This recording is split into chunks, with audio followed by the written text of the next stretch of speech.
Yuk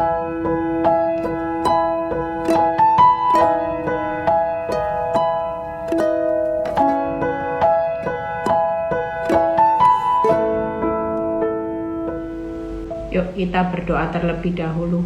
Bapak, terima kasih buat malam ini.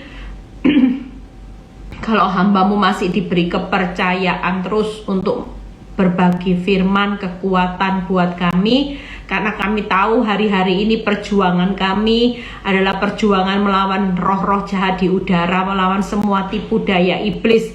Tanpa pengenalan yang benar akan firman-Mu, kami tidak mampu Tuhan. Karena hari-hari ini kami begitu kuat mendengar intimidasi iblis dengan berbagai macam fakta yang buruk, masa-masa sukar. Tapi kami percaya Tuhan, semuanya Tuhan yang terjadi dalam hidup kami Tuhan, semua ada di dalam kedaulatan-Mu. Kami tetap aman di dalam perlindungan yang maha tinggi. Urapi bibir lidah hamba-Mu Tuhan, berkati setiap telinga yang mendengar, biar semua kemuliaan itu kembali kepadamu di dalam nama Tuhan Yesus yang percaya berkata amin ya. Shalom semuanya. Ada Meme ya, ada Retno. Hari ini saya akan berkhotbah tentang bagaimana kita perlu sepakat dengan prosesnya Tuhan ya. Hari-hari ini nggak ada kata lain, kita perlu sepakat. Sekalipun untuk sepakat itu secara kekuatan mungkin saudara bilang gini, sudah tidak kuat ya. Mungkin untuk sepakat dengan prosesnya Tuhan itu terkadang merasa capek, merasa lelah ya. Kita percaya bahwa hidup ini tentang Tuhan dan kehendaknya. Kalau kehendak Tuhan hari ini berbicara bagaimana kehidupan itu menyelesaikan kehendaknya, maka kita juga harus rela diproses. Seperti khotbah saya tadi pagi ya, hidup di dalam anugerah. Makanya ndak usah takut di masa sukar ini. Percayalah, kita bukan hidup di dalam satu ketakutan, depresi, stres. Tapi percayalah, waktu kita mengalami titik di mana kekuatan kita sudah habis, disitulah kita menjalani hidup hanya dari satu anugerah kepada anugerah yang lain. Anugerah Tuhan yang satu kepada anugerah Tuhan yang berikutnya. Seperti kehidupan saya hari ini, saya melihat bagaimana saya cuman berjalan jujur. Kalau secara akal tadi ada banyak WA yang masuk ya. Saya lihat Bu Eli ini hebat, dari Manado ya, dari Manado langsung pergi ke mana, kemarin saya ke Kediri ya. Habis dari Kediri saya harus hari ini ke Jakarta dulu, besok ke Bandung, balik lagi ke Jakarta ya. Saya percaya bahkan orang travel kalau catat saya, aduh Bu Eli ke Jakarta kok PPPP, apa Bu Eli ndak capek. Saya percaya bahwa apa yang hari ini Tuhan taruh di hati saya, hidup saya ini benar-benar anugerah, benar-benar kasih karunia aja. Kalau hari ini tetap sehat, tetap semangat ya. Saudara tetap semangat malam ini, jangan pernah kasih kendor. Yuk kita lihat bagaimana saya mau kesaksian. Tadi sebelum saya khotbah, saya diberi ayat 1 dari pendoa. Saya dapat ayat yang bagus di Amsal 4 ayat 9 ya. Ayat ini bagus, Amsal 4 ayat 9. Saya kasih bocorannya aja. Tuhan akan mengenakan karangan bunga yang indah di kepalamu. Saya jawab haleluya, puji Tuhan. Karangan bunga yang indah di kepala saya, mahkota yang indah akan dikaruniakannya kepadamu. Wow, saya cuma bilang gini, Tuhan terima kasih. Apa yang saya tabur bersama Tuhan, rasa capek ya, semangat saya untuk melayani Tuhan, semangat untuk hari ini tetap memberitakan kebenaran firman Tuhan. Ternyata Tuhan tahu loh, saya kadang capek, waktu baca ayat ini rasanya seperti kayak vitamin. Tuhan mengenakan karangan bunga yang indah di kepala saya dan mahkota yang indah. Kita percaya hari ini sesulit apapun jalan hidup saudara dan saya, kita tetap yakin bahwa Tuhan itu sudah sediakan yang terbaik. Hari-hari ini tidak ada sesuatu yang tidak berkeluh kesah. Banyak orang berkeluh kesah. Orang bisnis juga mulai berkeluh kesah. Kalau saudara lihat ya, China itu tidak pernah krisis, hari ini krisis besar-besaran. 2 bank yang terbesar itu tutup, saudara. Kita tidak tahu dampaknya ke depan ini, krisis ini seperti apa. Tapi kita percaya bahwa hari ini kata kuncinya, yuk kita lihat, kita belajar dari seorang Ayub. Bagaimana Ayub ini sepakat dengan prosesnya Tuhan. Orang kalau sepakat dengan prosesnya Tuhan, apa yang Tuhan butuhkan hari ini? Kita buka. Kalau saudara baca di Ayub 1 ayat 21. Ayub 1 ayat 21. Hari ini separah-parahnya hidupmu, kita belajar dari keteladanan Ayub. Maka ketika kita menjalani Ayub, kalau tidak sepakat dengan prosesnya Tuhan, saya percaya penderitaan yang luar biasa itu akan membawa dia marah sama Tuhan, atau dia pilih bunuh diri. Toh hartanya sudah habis, anak-anaknya habis, kesehatannya juga sudah habis. Buat apa hidup? Itu sebabnya ketika Ayub, hari ini kita belajar Ayub 1 ayat 21. Katanya, dengan telanjang aku keluar dari kandungan ibuku, dengan telanjang juga aku akan kembali ke dalamnya. Tuhan yang memberi, Tuhan yang mengambil, terpujilah Tuhan. Yang pertama, kita percaya. Yang pertama, bagaimana Ayub ini punya hati yang rela. Kalau orang di masa kesesakan seperti ngalami Ayub, masih bisa dengan telanjang aku keluar dari kandungan ibuku, dengan telanjang aku kembali. Tuhan yang memberi, Tuhan yang mengambil, masih bisa berkata puji Tuhan, haleluya. Saya percaya banyak anak Tuhan yang hari-hari ini di tengah kehilangan yang tidak besar aja, dibawa keluar zona nyaman dikit aja, mungkin rugi dikit, mungkin sepinya dikit. Apa yang saudara lakukan? Bisa nggak saudara ngomong seperti Ayub yang berkata, "Yas, lahir ndak bawa apa-apa, wong mati ya ndak bawa apa-apa. Tuhan yang memberi ya Tuhan yang mengambil. Terpujilah Tuhan." Kita percaya Ayub yang kita pelajari, dia punya hati yang rela saat ada kehilangan, ada rasa sakit, ada kerugian yang besar. Itu berarti yang pertama, miliki hati yang positif, hati yang rela. Itu hati yang positif. Kalau kita nggak punya hati yang rela, hati yang positif, maka kita nggak akan pernah bisa berkata terpujilah Tuhan.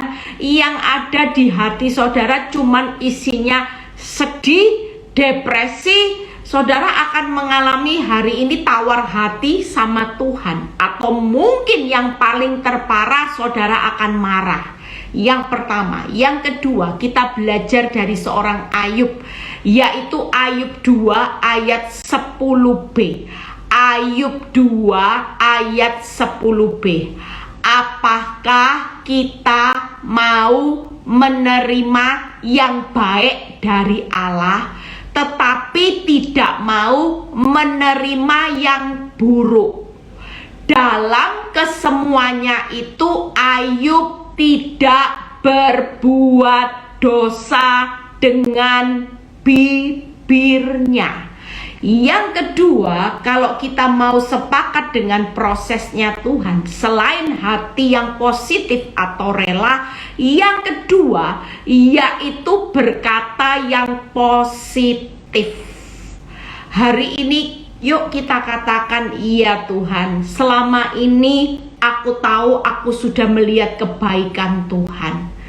Aku tahu bahwa kalaupun ada hal yang buruk, aku tetap bersyukur di hadapan-Mu. Aku percaya aku tidak akan pernah hari ini untuk meninggalkan Tuhan dan sebagainya. Yang kedua, Ayub tidak berbuat dosa dengan perkataannya. Seringkali kita ini tidak seperti Ayub. Waktu keadaanmu dihajar badai besar-besaran, saudara nggak punya hati yang rela. Makanya makin tidak rela, saudara tidak akan lihat bagaimana Tuhan itu melakukan perkara yang besar. Makin tidak rela, hari ini saudara tidak akan lihat sesuatu yang besar. Tapi makin rela, Tuhan makin tidak rela. Waktu kita makin rela, siapa yang makin tidak rela? Saudara jalan di dalam kehidupan yang sulit Tuhan. Yang kedua, seringkali waktu keadaan hidupmu susah, berdoa tidak lihat hasil, saudara berdosa dengan perkataan. Saudara berkata yang negatif, saudara hari ini marah, saudara hari ini mengutuki Tuhan, saudara berkata yang hari ini Tuhan itu bagaimana dan sebagainya. Saudara berkata yang negatif, mengutuki hidupmu sendiri. Tapi firman Tuhan berkata, dalam kesemuanya itu Ayub tidak berbuat dosa dengan bibirnya. Hal yang kedua, jaga hati, jaga perkataan. Itu adalah langkah yang tertepat untuk saudara hari ini menikmati, sepakat dengan prosesnya Tuhan. Lihat yang ketiga, apa yang dilakukan Ayub. Ayub 23 ayat 10. Ayub 23 ayat 10. Karena ia tahu jalan hidupku, seandainya ia menguji aku akan timbul seperti emas. Yang ketiga, pikiran yang positif. Ayub tidak berpikir matinya anaknya, bangkrutnya usahanya, kena penyakit seperti kena kutuk, kena tulah ya.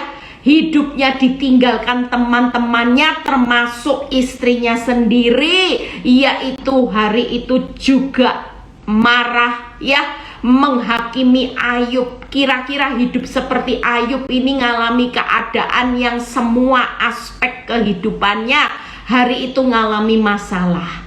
Tapi apa yang dipikirkan Ayub dengan banyaknya masalah? Dia cuman berpikir positif bahwa Tuhan sedang menguji hidupnya supaya timbul seperti emas. Dia tidak berpikir apa yang hilang semua aspek kehidupannya ini bukan bencana, bukan malapetaka. Dari tiga hal ini kita ambil kenapa Ayub bisa kuat menjalani proses sampai tiba waktunya Tuhan, di mana Ayub menikmati berkat 2 kali lipat, di mana dia melihat rencana Tuhan yang besar yang tidak pernah gagal. Bahkan Tuhan melakukan perkara yang besar. 3 hal. Hari ini yuk kita belajar malam ini. Kalau saudara ada di dalam prosesnya Tuhan, maka yang pertama, milikilah hati yang positif. Yang kedua, yaitu berkatalah positif. Yang ketiga, berpikirlah positif tentang prosesnya Tuhan. Sekali lagi yuk malam ini, apapun yang terjadi, saudara tidak perlu hari ini hatimu rela sesaat legowo. Iya sudah, kalau suamiku belum berubah ya sudah, istriku belum berubah ya sudah, aku tidak akan pernah berkata yang negatif, aku tetap berkata yang positif, bahwa Allahku tetap melakukan perkara-perkara yang besar. Aku tidak mau berkata hari ini yang negatif, sehingga di mata Tuhan kita berdosa terhadap ucapan kita. Yang ketiga, berpikirlah positif bahwa setiap proses kehidupan ini bukan bencana, bukan malapetaka. Saudara percaya bahwa Tuhan itu suka dengan proses, tapi kita suka dengan hasil. Kenapa Tuhan suka proses? Karena waktu saudara diproses, saudara akan timbul seperti emas. Waktu saudara diproses, karakter saudara muncul serupa Kristus. Waktu saudara diproses, buah-buah roh saudara muncul. Saudara akan hidup dalam perkenanan Tuhan, saudara hidup berbuah lebat, dan saudara hidup dalam pertumbuhan yang luar biasa. Itu sebabnya jangan lari dari proses. Nah, waktu hari ini yang Tuhan mau dari setiap kita ini beresponnya benar. Kalau kita tidak pernah punya hati yang positif, perkataan yang positif, pikiran yang positif, saudara pasti responnya salah. Makanya kenapa kunci keberhasilan Ayub, sekalipun secara akal orang tidak mungkin berpikir Ayub bisa sampai pada garis akhir. Itu karena setelah diselidiki, karena Ayub itu selalu positif, selalu punya hati positif, perkataan positif, dan pikiran yang positif. Makanya hari-hari ini pikiran, perkataan, dan hatimu itu perlu dijaga. Saudara tidak bisa suruh Tuhan yang jaga hatimu, jaga pikiranmu, jaga perkataanmu. Tapi menjaga hati, menjaga perkataan, menjaga pikiran, itu adalah keputusan saudara. Makanya perjuangan kita ini hari ini berjuang melawan roh jahat di udara. Kalau iblis lempar sesuatu di hatimu yang membuat engkau malam ini panik, membuat engkau cemas, gelisah, hidupmu depresi, perjuangan kita adalah melawan roh jahat di udara. Hari ini apa yang ditaruh iblis dengan hatimu yang hari ini membuat engkau cemas, mulai diganti dengan hati ya sudahlah, yang hilang ya sudah berlalu. Percuma hari ini, biarlah semuanya Tuhan tahu kapasitas saya sebagai manusia. Kalaupun ngalami proses itu tidak akan melampaui kekuatan. Tuhan itu setia memberikan jalan keluar. Tuhan itu setia memberikan kekuatan. Bahkan Tuhan itu setia tetap menopang saudara dan saya. Ini yang perlu diperkatakan. Hari ini kalau iblis taruh sesuatu pikiran yang negatif, maka kita perjuangan melawan roh jahat di udara. Bukan lagi berpikir negatif, saudara terus berpikir bangkrut, hancur, cerai. Nggak, mulai berpikirlah positif. Yuk, apa sih yang Ayub nikmati? Ketika semuanya positif, otomatis responnya benar. Kita lihat hari ini apa yang dilakukan Ayub ketika responnya benar. Yuk kita baca di Ayub 1 ayat 22. Pentingnya belajar ini, sekali lagi saya ulang, pentingnya belajar tips-tips yang dilakukan Ayub, supaya kita semua menikmati berkatnya Ayub. Berkat 2 kali lipat, melihat rencana Tuhan yang besar, melihat apa yang Tuhan lakukan hari ini tidak pernah gagal, bahkan nanti akan melihat 4 keturunan kita hidup berbahagia. Ayub 1 ayat 22. Dalam kesemuanya itu Ayub tidak berbuat dosa dan tidak menuduh Allah berbuat yang kurang patut.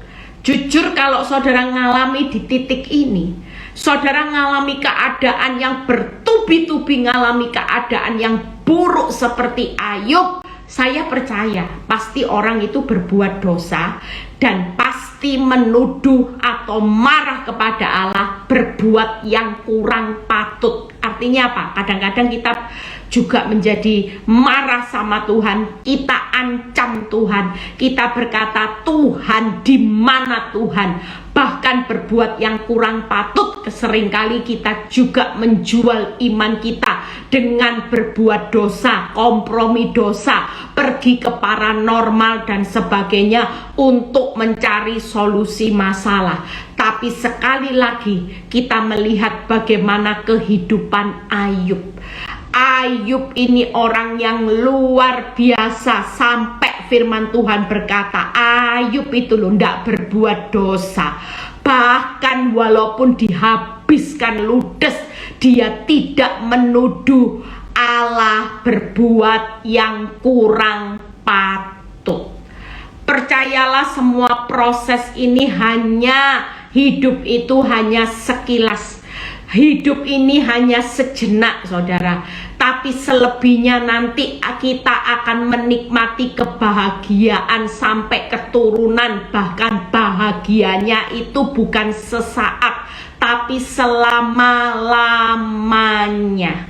Saudara percaya ada satu ayat yang perlu kita baca. Yuk kita baca terlebih dahulu.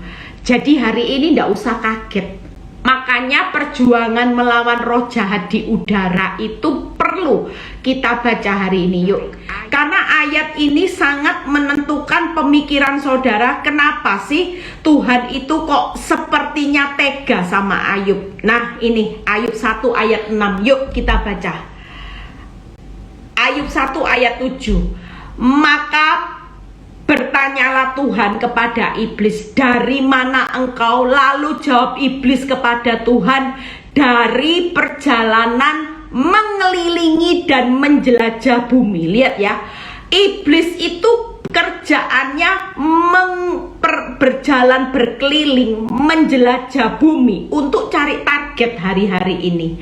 Lihat apa yang dilakukan iblis. Lalu jawab iblis kepada Tuhan. Lihat ya, waktu Tuhan bilang gini, lihat hambaku Ayub, apakah dengan tidak mendapat apa-apa Ayub itu takut akan Allah? Bukankah engkau yang membuat pagar sekeliling dia, rumahnya, segala yang dimilikinya? Ayat 11 ya. Iblis itu pintar bersilat lidah. Dia menjadi pendakwa juga. Dia mendakwa Tuhan. Dia bilang gini, ya terang Ayub itu setia Tuhan. Lihat ya, iblis itu licik. Tuhan aja didakwa loh. Ya terang wong Ayub kamu pagari semuanya. Coba, ayo ambil pagarnya itu. Pengen tahu Ayub itu mengutuki engkau atau Ayub itu setia. Lihat ya, apa yang dikatakan Tuhan di ayat 11-nya luar biasa. Tetapi ayat 12, maka firman Tuhan, lihat ya, kepada iblis. Ayub 1 ayat 12. Maka firman Tuhan kepada iblis. Nah, ini Tuhan juga hari ini berkata mungkin di hadapan kita lihat ya. Nah, segala yang dipunyainya ada di dalam kuasamu. Hanya janganlah engkau mengulurkan tanganmu terhadap dirinya. Kemudian pergilah iblis dari hadapan Tuhan. Kita percaya bahwa Tuhan itu sepertinya bilang gini, ini ya kepunyaan Ayub, semua yang dimilikinya ada dalam kuasamu iblis. Engkau mau habiskan apapun. Makanya hari ini iblis tuh pinter. Pinternya apa? Dia ngamati. Dulu hati saya melekatnya kepada suami. Dan iblis tahu. Mungkin iblis permisi dulu sebelum mencobai saya. Iblis bilang gini, iya terang Bu Eli dipagari, ayo coba ambil pagar kasih karunia-Nya. Dan Tuhan bilang gini, semua yang menjadi miliknya Eli ada di dalam kuasamu. Cuman jangan mengulurkan tanganmu terhadap dirinya. Artinya gini, hari ini apa yang kita punya, harta, anak. Kadang-kadang saudara lihat ya, ada kesaksian yang di Victory, bagaimana seorang ibu hari itu ketika dia pergi berlibur ke Bali. Saudara lihat ya, orang yang tadinya hidupnya baik-baik, semua loh cinta Tuhan, satu keluarga cinta Tuhan, melayani Tuhan, setia ya. Kita percaya bahwa ketika hari itu dia tidak menyangka, waktu liburan ke Bali bersama anaknya, tiba-tiba saudara tahu, anaknya itu dan suaminya terseret ombak ya. Suaminya selamat, dua anaknya meninggal. Saudara lihat ya, sampai kalau dipikir orang ini bilang gini, lah kita ini suasana liburan, suasana lagi liburan, lagi menikmati liburan. Kita ini bukan orang yang jahat, cinta Tuhan, pelayan Tuhan. Kenapa? Waktu suasana liburan, suami dan kedua anaknya tergulung di ombak, ya, suaminya bisa selamat, dua anaknya tidak bisa selamat. Dari hal itu kita percaya, makanya hidup ini jangan melekat, saudara. Makanya hari ini yuk belajar untuk jangan punya hati yang bisa dibaca iblis. Saudara, melekatnya di mana? Kalau di harta.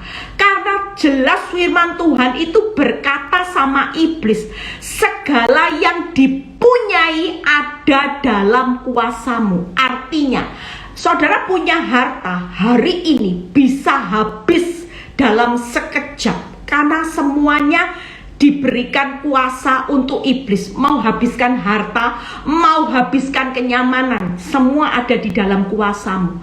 Tapi untuk urusan hidupnya Eli dan hidup semua anak Tuhan itu tetap ada di dalam kendali Tuhan. Artinya gini, hartamu boleh dihabiskan oleh iblis, kebahagiaanmu, kenyamananmu, keuanganmu itu ada dalam kuasa iblis dan Tuhan kasih otoritas. Tapi sekali lagi, untuk hidupmu, masa depanmu, untuk kehidupan yang akan datang dan keselama-lamanya, iblis tidak bisa ambil bagian. Makanya masa lalumu bisa dihancurkan oleh iblis. Sampai hari ini engkau ngalami dampaknya. Tapi sekali lagi, iblis tidak bisa mencuri hidupmu di masa yang akan datang bersama Tuhan. Itu sebabnya kalau kita sadar akan hal ini, jadi saudara tidak perlu terpuruk hari ini akibat apa yang terjadi dengan kebangkrutan, kehancuran rumah tangga. Semua ada di dalam kuasanya iblis. Tapi sekali lagi, iblis tidak bisa mencuri hidupmu di masa yang akan datang. Karena Tuhan sendiri berkata, hanya janganlah engkau mengulurkan tanganmu terhadap hidupnya. Jadi hari ini percayalah, iblis bisa mengulurkan tangan atas semua yang dimiliki saudara dan saya. Tapi iblis tidak diizinkan Tuhan untuk mengulurkan tangannya buat kehidupanmu di masa yang akan datang. Yuk kita kembali.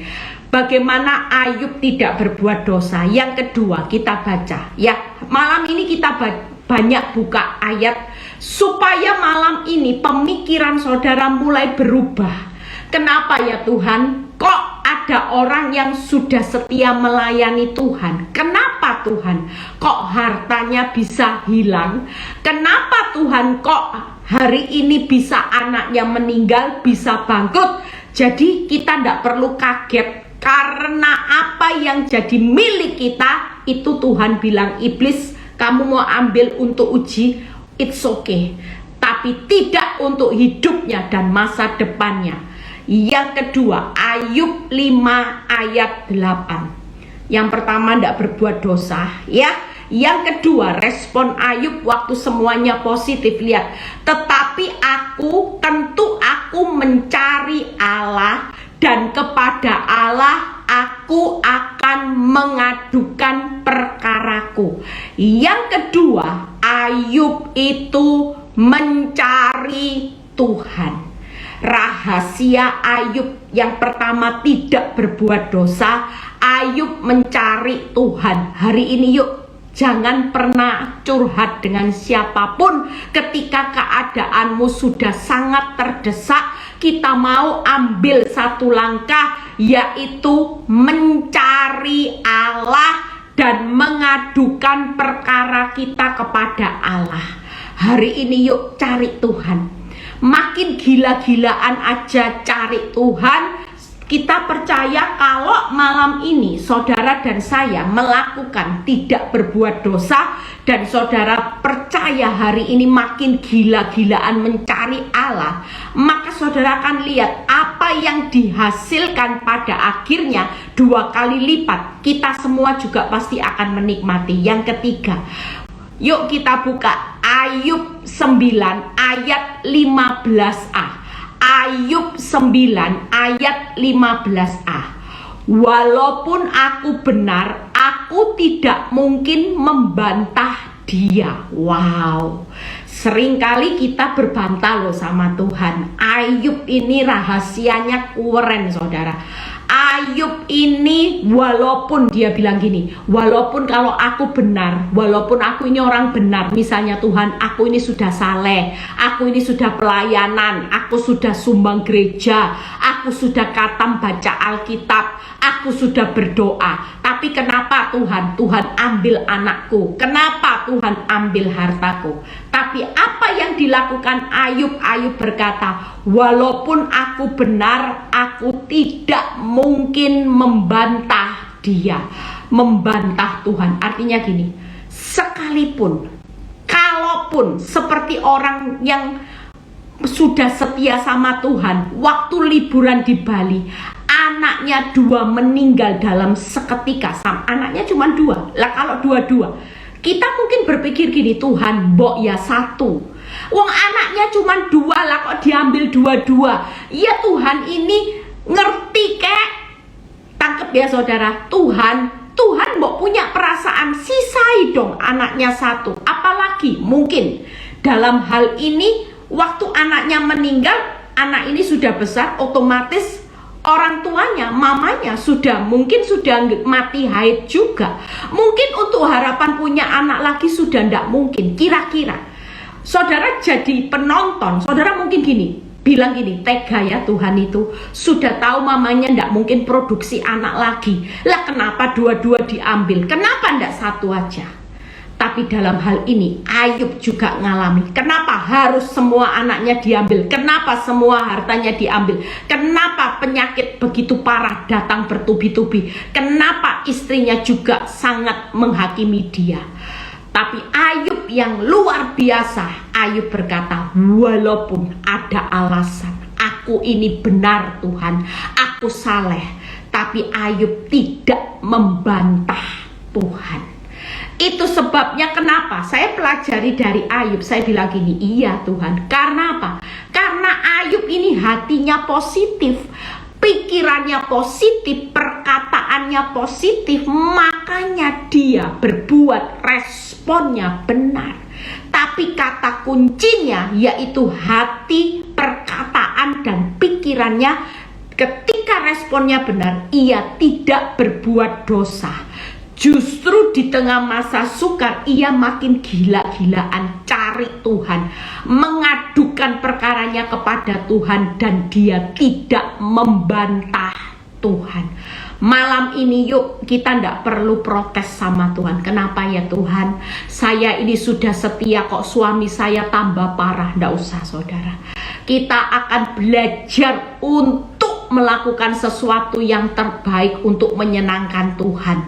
Dan saudara lihat, kenapa hari-hari ini alasan kita perlu sepakat dengan prosesnya Tuhan. Saya kasih tipnya, dimana kita juga belajar dari kitab Ayub. Yuk kita lihat. Kalau saudara baca Ayub 23, ini kata-kata kunci yang membuat Ayub tidak perlu membantah Tuhan. Ayub tidak perlu melakukan dosa. Ayub juga perlu mencari Tuhan lebih lagi. Kenapa? Ini kata kuncinya. Yuk kita belajar malam ini. Ayub 23 ayat 13a. Ayub 23 ayat 13a. Tetapi Tuhan tidak pernah berubah. Siapa dapat menghalangi Tuhan? Tangkap ya saudara. Sekali lagi firman ini berkata, tetapi Tuhan tidak pernah berubah.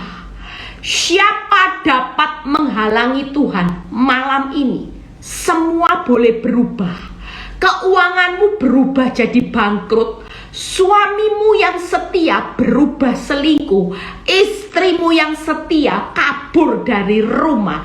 Mungkin anak-anakmu yang tadinya baik-baik, tapi karena masa resesi di keluargamu, anak-anak berubah menjadi anak yang berontak. Ya, saya mendengar ada seorang ibu yang konseling sama saya. Dia bilang gini, Bu, saya tidak gampang hari ini. Sejak saya bangkrut, anak saya marah sama Tuhan, termasuk marah sama saya. Dia mulai mengutuki Tuhan, dia mulai suka maki-maki saya, dia suka menyalahkan saya karena dianggap saya biang kebangkrutan bagi usaha yang selama ini kami rintis, dan disitulah awal prahara. Tapi sekali lagi, Ayub 23 ayat 13a ini kata kunci. Bagian kita positif aja, lakukan bagian kita, maka Tuhan akan melakukan bagiannya, yaitu Dia tidak pernah berubah. Siapa yang dapat menghalangi Tuhan? Kalaupun hari ini perubahan keuanganmu drastis, dari yang kaya raya hari ini jatuh miskin, mungkin dari rumah tangga keadaanmu yang nyaman, hari ini engkau ada di dalam titik nadir kekuatan. Sekali lagi, tidak ada yang bisa menghalangi Tuhan, yaitu apa? Kebaikan, kasih, dan kesetiaannya atas hidup saudara dan saya. Tidak ada yang bisa menghalangi Tuhan. Kalau Dia mau pulihkan saudara seperti Ayub, mau 2 kali lipat, mau 3 kali lipat, mau 4 kali lipat, tidak ada fakta buruk yang bisa menghalangi kuasa Tuhan bekerja. Kenapa? Karena Tuhan tidak pernah berubah kuasanya. Apakah ketika Ayub mengalami keadaan yang buruk, apakah kuasa Tuhan menjadi kecil? Enggak. Apakah dengan kebangkrutanmu hari ini engkau divonis kanker, kita berdiri dengan kuasa Tuhan yang kecil, yang tidak mampu mengubah keadaanmu? Sama sekali enggak. Dia tidak pernah berubah kuasanya dari dulu, sekarang, dan sampai selamanya. Kuasanya yang tidak terbatas, kuasanya yang dahsyat dan ajaib, itu selalu menyertai orang benar. Itu yang pertama. Kata kunci yang kedua kita lihat Ayub 23 ayat 13b. Jadi malam ini yuk, kalau saudara sudah positif, percayalah, kuasa Tuhan akan bekerja. Tidak ada yang menghalangi. Jangan berkecil hati. Sekalipun engkau bonyok hari ini, engkau berdarah-darah, tapi kuasa yang menyertai orang benar itu jauh lebih besar. Dan kuasa itu tidak bisa dibendung oleh fakta burukmu. Tidak bisa dibendung, tidak bisa dihalangi oleh kuasa wanita tobat pelakor yang pakai susu, pakai dukun, pakai ilmu hitam, pakai bulu perindung, pakai segala cara mengikat pasangan kita. Percayalah, kuasa Tuhan tetap bekerja dan tidak ada yang bisa menghalangi. 23 ayat 13b. Apa yang dikehendakinya dilaksanakannya juga. Wow. Apa yang menjadi kehendaknya hari ini akan dilaksanakan. Jadi tidak usah takut. Bu Eli, dibalik bonyoknya rumah tangga saya, kehendak Tuhan itu apa? Dia tetap akan memberikan anggur yang manis. Dia akan memulihkan keadaan keuanganmu kembali. Kehendaknya yaitu membuat segala sesuatu indah pada waktunya. Saudara dan saya tidak akan pernah gagal menjadi pemenang. Bahkan saudara dan saya hari ini, percayalah, kita semua akan melihat jalan keluar. Itu kehendak Tuhan. Selalu ada jalan, selalu ada sesuatu yang indah, selalu kehendaknya membawa saudara berjalan dari kemuliaan satu kepada kemuliaan yang jauh lebih besar, berjalan dari kemenangan satu kepada kemenangan yang jauh lebih dahsyat lagi. Makanya hari ini yuk, Saya menyelidiki kitab Ayub. Waktu saya baca, saya bilang ini, Ayub itu keren, memang keren. Dia bisa tahu loh, di mana titik-titik yang membuat dia yakin sama Tuhan. Makanya malam ini yuk yakin aja, sudah. Nggak usah lihat faktamu, toh Tuhan nggak bisa dihalangi kok dengan fakta. Yang kedua, yaitu yakin aja, kehendaknya pasti yang dilaksanakan. Kalaupun kehendak daripada suamimu dan wanita tobat menceraikan hidupmu, tapi kehendak Tuhan, apa yang dipersatukan Tuhan nggak bisa dipisahkan manusia, maka pada akhirnya kehendak Tuhan yang dilaksanakan. Itu yang kedua. Yang ketiga, yuk lihat Tuhan di Ayub 23 ayat 14a. Kita belajar ya. Hari ini yuk kita belajar bagaimana Ayub itu berpikir positifnya luar biasa, saudara. Yuk kita belajar Ayub 23 ayat 14a. Karena ia akan menyelesaikan. Waduh, keren Tuhan. Ayub itu loh luar biasa. Dia bilang gini, karena Tuhan akan menyelesaikan apa yang ditetapkan atasku. Apa yang Tuhan sedang selesaikan hari-hari ini, dia sedang menggenapi janjinya, dia sedang menggenapi firman-Nya, dia sedang menggenapi pemulihannya. Karena aku datang buat setiap saudara dan saya untuk menikmati semua kelimpahan yang Tuhan sudah sediakan. Jadi 3 hal ini membawa kita semua tidak mungkin negatif sama Tuhan. Kita akan hari ini sepakat dengan prosesnya Tuhan. Kenapa? Karena kita tahu Tuhan itu tidak ada yang bisa menghalangi. Yang kedua ya, Tuhan itu hari ini tidak ada yang bisa berubah. Siapa yang dapat menghalangi Tuhan? Yang kedua, Tuhan itu kehendaknya tidak bisa dihalangi, tapi dia sedang melaksanakan kehendaknya. Yang ketiga, Tuhan pasti menyelesaikan ketetapannya. Sekali lagi, yang pertama, Tuhan tidak pernah berubah dan tidak ada yang bisa menghalangi apapun hari ini. Perubahan hidupmu boleh hancur, tapi kita tidak bisa menghalangi kuasa Tuhan. Yang kedua, yaitu Tuhan itu tidak bisa dihalangi kehendaknya.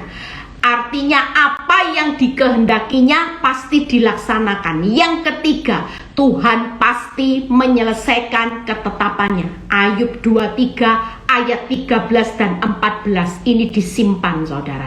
Kalau kita nyimpan semua ini, maka kita percaya. Nah, yang terakhir, Bu Eli, upahnya apa Ayub? Kita percaya. Waktu Ayub semua sudah positif, kita belajar ya. Nanti kita praktek. Kalau ada masa-masa tersulit, keadaan yang tersulit, saudara sudah punya tipsnya. Saudara malam ini yang saudara tidak punya tipsnya, bagaimana menghadapi keadaan sepertinya lingkaran ini, saudara tidak bisa keluar. Saudara mungkin berpikir, aduh Tuhan, bertubi-tubi saya mengalami masalah. Bahkan arah hidupmu benar-benar menuju kehancuran seperti Ayub. Yuk, ini titik balik. Mulai hari ini praktek. Apa yang harus saudara lakukan? Hati yang rela, positif, perkataan yang positif, dan mulailah berpikir yang positif. Sehingga bagian kita jangan berbuat dosa. Ya, hari ini saudara jangan sampai mengutuki Tuhan. Yang kedua, yaitu mulai cari Tuhan gila-gilaan, adukan perkaranya, dan saudara tidak perlu membantah Tuhan. Supaya kita hari ini tidak lagi menyala-nyalakan Tuhan. Walaupun saudara benar, sekalipun saudara sudah setia, sudah mengampuni, tapi sampai hari ini hidupmu belum melihat jalannya Tuhan, tidak usah berbantah.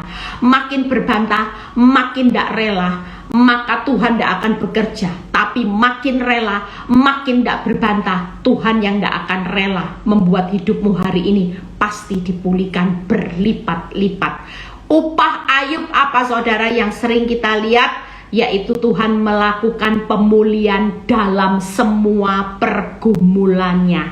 Itu tadi dikembalikan lipat. Yang pertama, Tuhan memulihkan Ayub dalam semua pergumulan. Yang kedua, rencana Tuhan tergenapi dalam hidup Ayub dan tidak ada yang gagal. Yang ketiga, anak cucu Ayub hidup berbahagia. Saya sudah selesai malam ini. Yuk kita yang ada di rumah, kita mau praktek ya. Percayalah, pegang Ayub 23 ayat 13. Bahwa Tuhan itu tidak bisa dihalangi kuasanya, dia tidak berubah. Yang kedua, yaitu Tuhan itu akan melaksanakan apa yang dikehendakinya. Yang ketiga, Tuhan akan menyelesaikan apa yang menjadi ketetapannya, dan hasilnya Tuhan menyelesaikan semua aspek pergumulan saudara. Tuhan, rencana Tuhan akan tergenapi dan tidak pernah gagal. Dan yang ketiga, anak